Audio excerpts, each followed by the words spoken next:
What's going on, Fliteboarders out there? Yes, indeed, this is gonna be a silly video about how to put your nose guard on the board. The reason why? Because actually people ask me.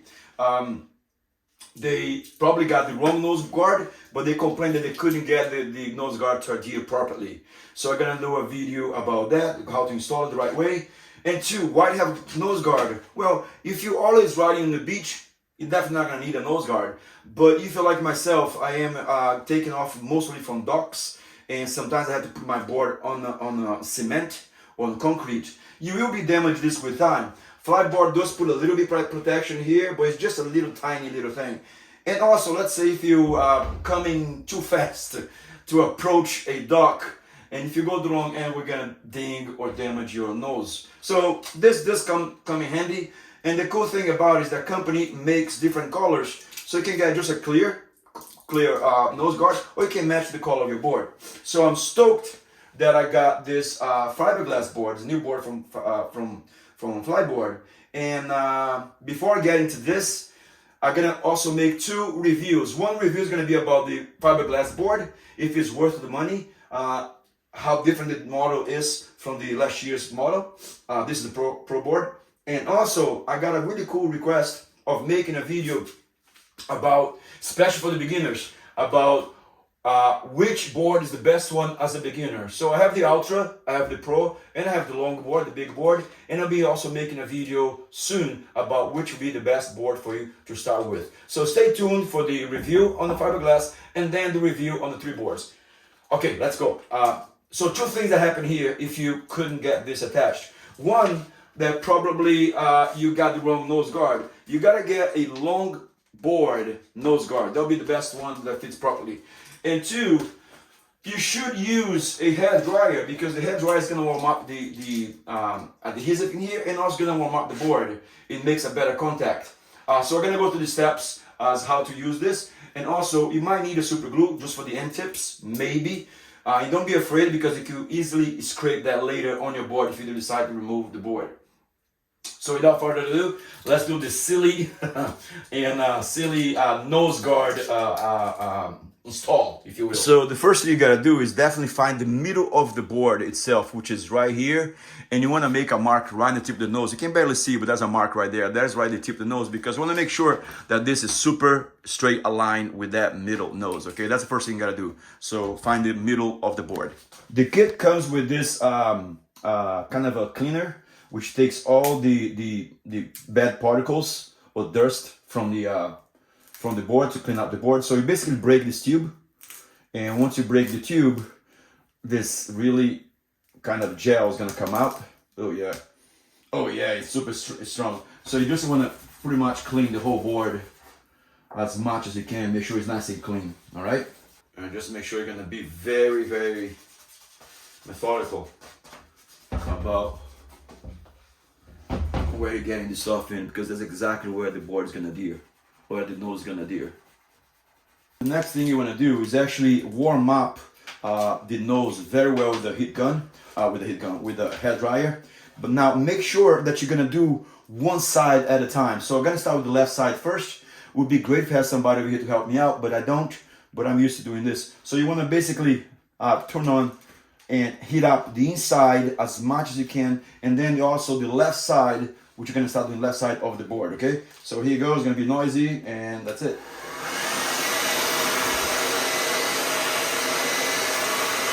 Make sure you're gonna warm it up to the touch, and then warm up the board.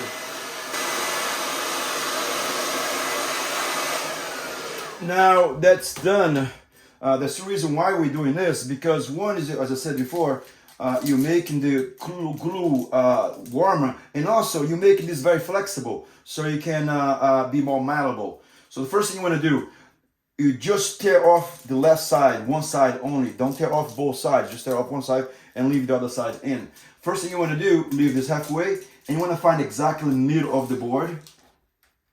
Boom. Once it's done, you press it to the top, and you slowly start peeling off the other side.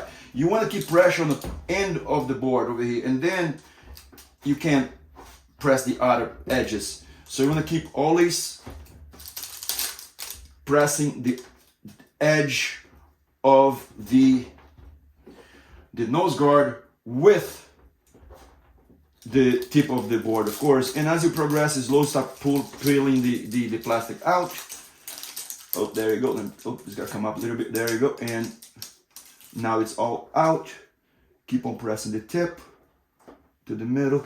And from that point on, you press the edges and the back of it. So once you're done here, it's super glued right now, which is great. I did not need to use the super glue, but immediately after you finish it, because immediately after you finish this,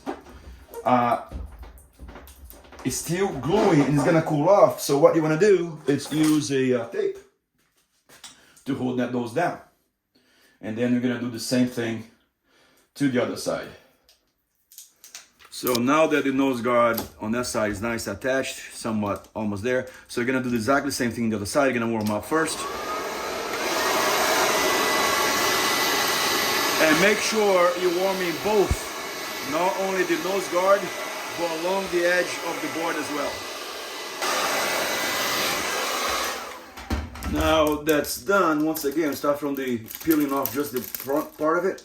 Main important thing here to make sure that's right in the middle. Oh, I felt the back of that wasn't gluing correct, okay?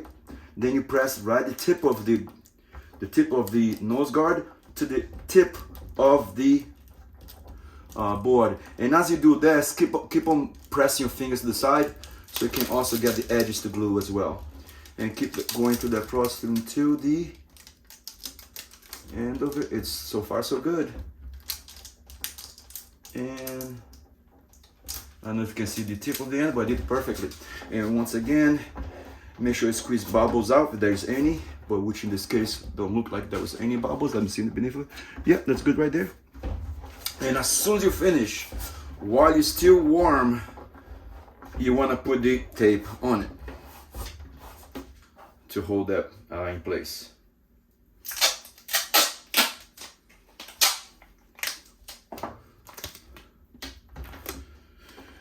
That's it, that's awesome. And finally, here we have it. Now, just let you know, I let this dry for at least 6 hours. I would not recommend for you to just put it in, leave 1 hour, whatnot. I let it dry for about 6 hours because that way you're sure that the glue is completely cold and the heat of the gun also the rubber or the nose guard, it went back, contracted its own natural state.